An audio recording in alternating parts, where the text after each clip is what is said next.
Olá, amantes do direito! Sejam bem-vindos ao podcast O Direito e Eu. Eu sou o Samuel e hoje trago mais alguns resumos de julgados que tiveram recentemente destaque na mídia no mundo jurídico.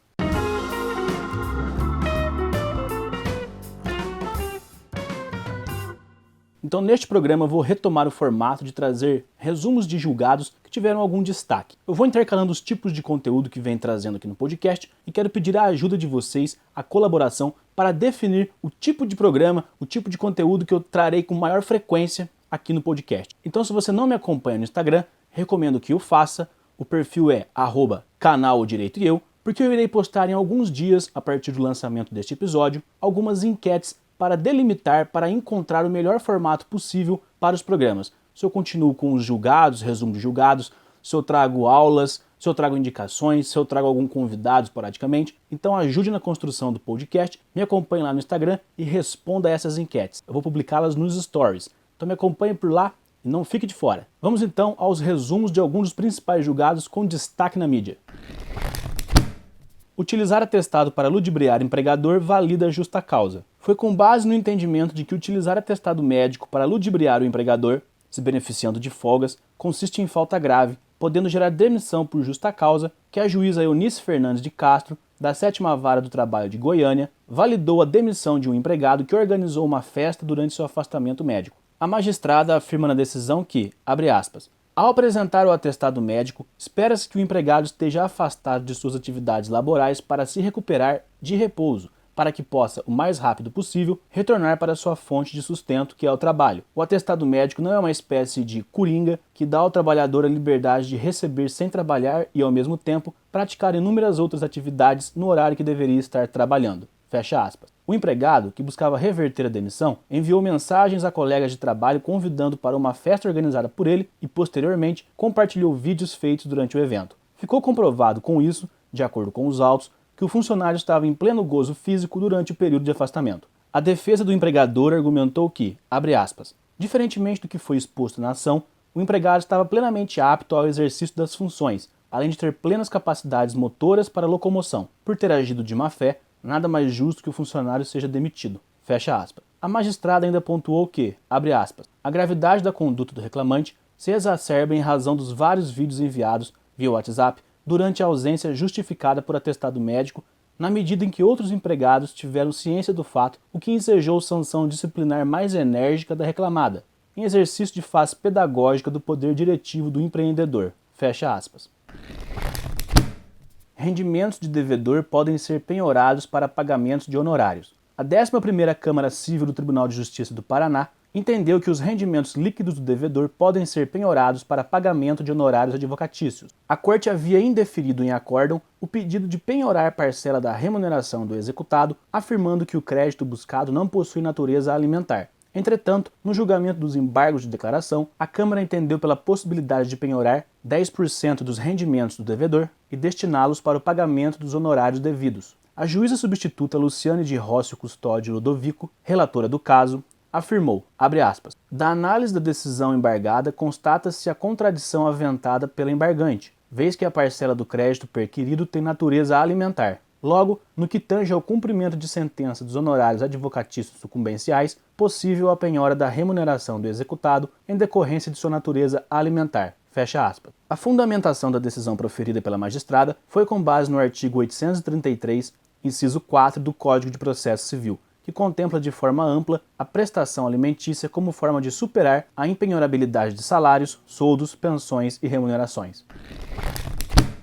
Justiça do Trabalho nega relação de emprego à cuidadora de idosos que trabalhava nos finais de semana. A juíza Ângela Cristina de Ávila Aguiar Amaral, titular da 7ª Vara do Trabalho de Belo Horizonte, afastou o vínculo de emprego pretendido por uma cuidadora de idosos ao constatar que a prestação de serviços não ultrapassava 2 dias por semana. A cuidadora pleiteava o reconhecimento da relação de emprego com a pessoa física, com o consequente pagamento das parcelas salariais e rescisórias. A reclamante diz que prestava serviços de forma subordinada, onerosa, não eventual e pessoal, nos termos dos artigos 2º e 3º da CLT e da Lei Complementar 150 de 2015. A reclamada, através de sua curadora, negou, afirmando que a reclamante trabalhava como diarista em finais de semana sem, portanto, preencher os requisitos indispensáveis ao reconhecimento da relação de emprego doméstico. Como os serviços de cuidadora ocorreram em âmbito doméstico, ou seja, no interior da residência da família, a juíza ressaltou que se aplica ao caso a Lei Complementar 150, em vigor desde 1º de junho de 2015. Esta lei regulamenta o trabalho doméstico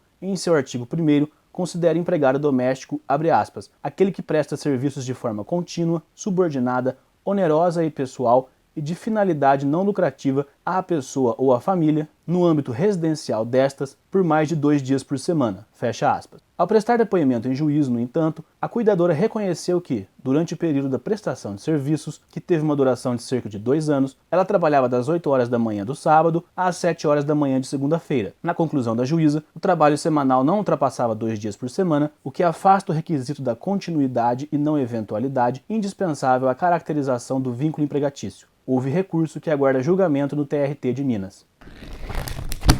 Crime de injúria pressupõe compreensão pela vítima das ofensas proferidas contra si. O entendimento da Vara Criminal e do Tribunal do Júri de Águas Claras, que rejeitou a denúncia oferecida pelo Ministério Público do Distrito Federal e Territórios para condenar a ré pelo crime de injúria, foi mantida por unanimidade pela 3ª Turma Criminal do TJDFT. O Ministério Público do Distrito Federal e Territórios recorreu da decisão que rejeitou a denúncia oferecida contra a mulher que teria praticado o crime de injúria qualificada em desfavor de criança autista e portadora de síndrome do X frágil. As injúrias foram proferidas na presença da mãe da criança ofendida e de outras testemunhas. Para a 3ª Turma Criminal do TJDFT, o fato do não presenciamento das injúrias pela vítima não descaracteriza o crime, pois o mesmo pode ser imediato, na presença do insultado, ou mediato, quando o insultado toma conhecimento das ofensas posteriormente. Os julgadores, no entanto, explicaram que o crime de injúria, que protege a honra subjetiva da vítima, exige para sua consumação que a vítima tenha discernimento completo para compreender as ofensas proferidas. Os desembargadores destacaram que, abre aspas, muito embora as palavras injuriosas tenham chegado ao conhecimento do agredido, este não possuía completo discernimento para compreender o ataque, devido às limitações cognitivas de caráter permanente de que padece. Fecha aspas. Os desembargadores esclareceram que, no caso, a configuração de injúria tornou o crime impossível,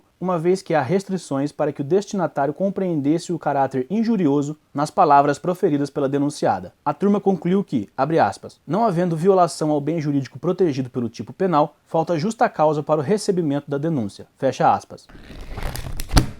STF mantém suspensão imediata da CNH ao dirigir acima de 50% do limite da via. O plenário do Supremo Tribunal Federal, por maioria dos votos, julgou constitucional trecho do Código de Trânsito Brasileiro que prevê a suspensão imediata do direito de dirigir e a apreensão do documento de habilitação do motorista flagrado em velocidade superior em mais de 50% da máxima permitida para a via. A decisão foi proferida em sessão virtual do julgamento da ação direta de inconstitucionalidade ajuizada pelo Conselho Federal da Ordem dos Advogados do Brasil, a ADI 3.951. As medidas de suspensão imediata da CNH por dirigir acima de 50% do limite da via foram incluídas no artigo 218, inciso 3, do Código de Trânsito Brasileiro pela Lei 11.334, de 2006. O ministro Marco Aurélio, relator do caso, votou pela procedência da ação, entendendo que a modificação contraria o direito ao contraditório e à ampla defesa no processo administrativo. Para o ministro, a flagrância, por si só, não autoriza a antecipação da pena administrativa e a retenção arbitrária do documento de habilitação não é legítima enquanto não for analisada a consistência do auto de infração. O voto que prevaleceu, no entanto, foi o do ministro Edson Fachin. Para ele, as medidas têm evidente natureza acautelatória por tratarem-se de providências administrativas que visam assegurar a eficiência da fiscalização de trânsito em caso de flagrante prática de ato classificado como de gravíssimo risco para a segurança pública. O ministro apontou que, abre aspas, não se trata de aplicação sumária de penas administrativas, portanto, não verifico assim violação dos princípios do contraditório e da ampla defesa. Fecha aspas. No entendimento do ministro Alexandre de Moraes, a metodologia empregada pela norma, que adia o contraditório nessa hipótese excepcionalíssima, está amparada no dever de proteção à vida da coletividade, para o qual a segurança no trânsito se coloca como uma das questões de maior importância, uma vez que o excesso de velocidade é uma das maiores causas de acidente. Para o ministro, abre aspas, diante da gravidade da conduta, afigura-se razoável que a atuação preventiva cautelar do Estado não seja dependente independente de instauração de um contraditório prévio, na medida em que, além do direito do infrator ao devido processo legal, também se coloca em jogo a vida e a saúde de toda a coletividade. Fecha aspas. Por maioria, o plenário declarou então a constitucionalidade das expressões imediata e apreensão do documento de habilitação presentes no artigo 218, inciso 3º do Código de Trânsito Brasileiro.